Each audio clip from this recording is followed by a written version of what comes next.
In the ancient world, where gods and men walked a thin line between faith and fury, one man's name thundered with a power gifted from the heavens. This was the story of Samson, a hero set apart from the moment of his birth, destined for greatness and doomed by desire. From a young age, his strength was legendary. A lone lion, the king of beasts, was no match for his bare hands, a stunning display of the divine might that coursed through him. This power was not his own, but a sacred trust. Samson was a Nazirite, bound to God by a solemn vow. His life was governed by a simple, yet absolute, covenant. His hair, the physical symbol of his bond, must never meet a blade, and his heart must never be given to a foreign woman.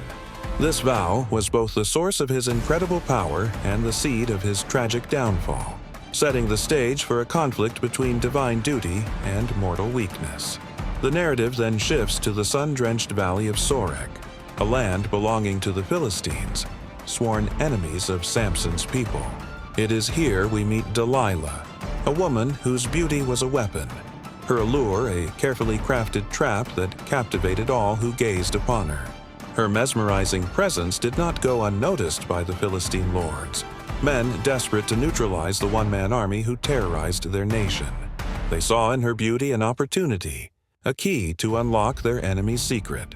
They approached her with a staggering offer, a fortune in silver, for the one piece of information that could bring their great adversary to his knees, the source of Samson's impossible strength.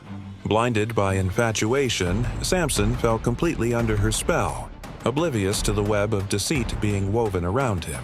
Delilah began her seductive campaign, professing a deep love while relentlessly probing for his secret. 3 times she asked, and 3 times Samson gave her a false answer, his games enraging her and fueling her determination. Her patience worn thin, Delilah orchestrated her final, devastating performance. She confronted Samson not with seduction, but with tears, accusing him of mocking her love and breaking her heart. Her performance was flawless, a masterpiece of emotional manipulation that preyed upon his deepest affections. Worn down by her relentless pressure and consumed by his own passion, Samson finally broke his silence and his sacred trust. He confessed the truth he had guarded his entire life. His strength was not in his muscles, but in the 7 locks of his uncut hair, a living testament to his vow with God. That night, as he slept soundly in her lap, lost in a false sense of security, Delilah gave the signal. A Philistine assassin emerged from the shadows, the cold steel of his shears glinting in the dim light. The scene was thick with tension as, one by one, the locks of hair fell to the floor, severing his connection to his divine power.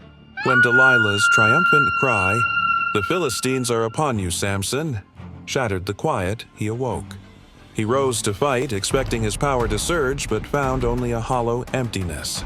The horror of his loss and her ultimate betrayal washed over his face as he was seized. His eyes gouged out and his legendary strength reduced to that of a common slave. Years passed in darkness and despair.